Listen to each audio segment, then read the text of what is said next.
You can see at a college campus students flying the hammer and sickle from the old Soviet Union flag. You will see students that will have T-shirts with Che Guevara on the T-shirts. You will see students that will idolize people like Mao Zedong. I want to make sure that every year, folks in Florida, but particularly our students, will learn about the evils of communism, the dictators that have led communist regimes, and the hundreds of millions of individuals who suffered and continue to suffer under the weight of this discredited ideology. That, of course, is Ron DeSantis, governor of Florida. And in his most recent move to stop government indoctrination of their kids, he is going to force them to learn specifically about the victims of one political ideology, defined however it needs to be to fit into his political preferences. You will learn about Che Guevara and Mao Zedong. He was being very careful with the Mao. He knew he'd butchered the first one. It's Jake Gyllenhaal, I think he said. I'm not exactly sure. He doesn't know either, but he's very worried about that. And so he has signed this law early this week, establishing a state holiday called Victims of Communism Day. So bear in mind, you can't get a day off to vote, but they have a holiday for Victims of Communism Day.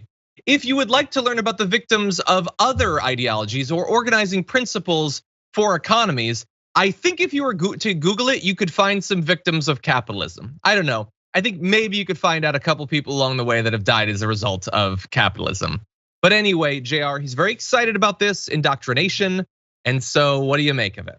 Victims of Communism Day.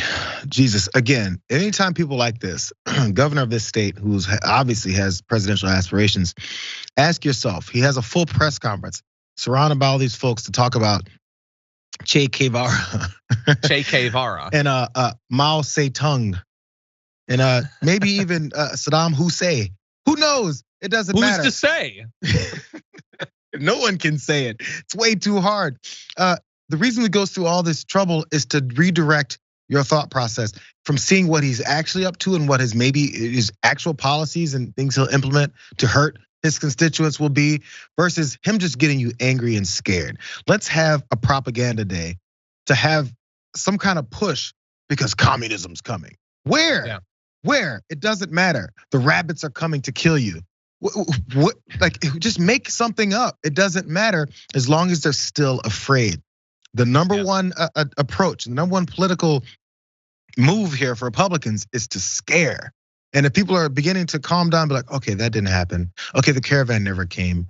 Okay, the voting, they never came for my guns. You have to keep re-upping the madness. They're almost done with the abortion issue now because that was one they could push consistently. Once they finish with that one, they can't go to that well anymore.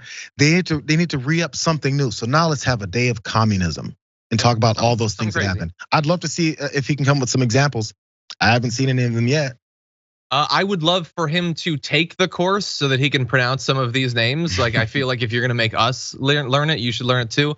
By the way, Eric mentions in a super chat, of course you would make a holiday like that during Native American Heritage Month. Well, I have to assume that since communism is the only thing that has resulted in people dying, that the genocide of the Native Americans must be a result of communism, not of like white supremacy or a belief that Western culture is the most important thing in the world. You can wipe out anyone to expand it, or indeed the need to get more land so you can do more settlements, you can build up your industry and all that. No, it must have been communism. And by the way, lots of people have died under some communist regimes. And you know where you can learn about that? History courses. We do talk about the Soviet Union, and Mao did institute policies that resulted in millions of people dying from famine.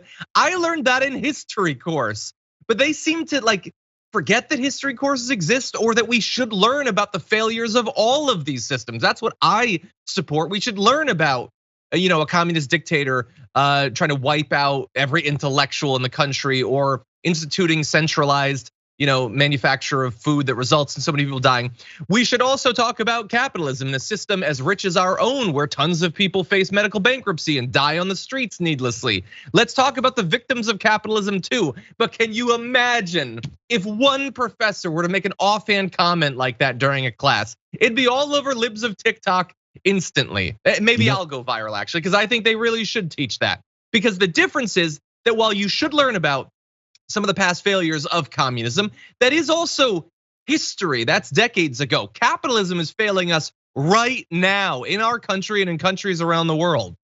Capitalism failed a lot of people in this country. There's something else that he doesn't want to get taught is the history of slavery in this country. You know what slavery was fueled by? Capitalism. Yep. They made tons and tons of money that's still influential to this day from the groups and the people that benefited from it. And a matter of fact, the Civil War got started partially because of how they were going to continue to separate and no longer have the need for the North's their technologies and their things that helped to connect this whole thing. They're growing in the South, but there's the industrial thing in the North.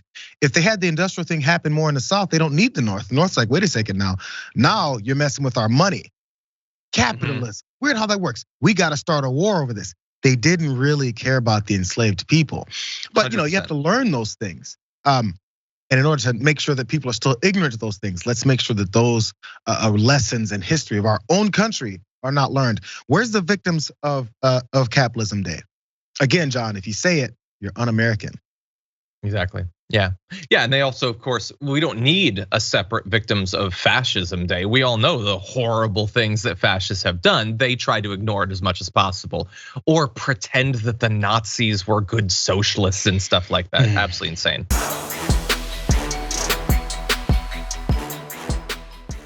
Check out the Damage Report podcast each day, wherever you get your podcasts, whether Pocket Casts or Stitcher or iTunes. You can join me as I give you the news and stories you want, with a range of co-hosts and interview guests jumping in on the fun each day. Again, that's the Damage Report, wherever you get your podcasts. And if you get them at iTunes, don't forget to rate and review. Sometimes I'll read them live on the show.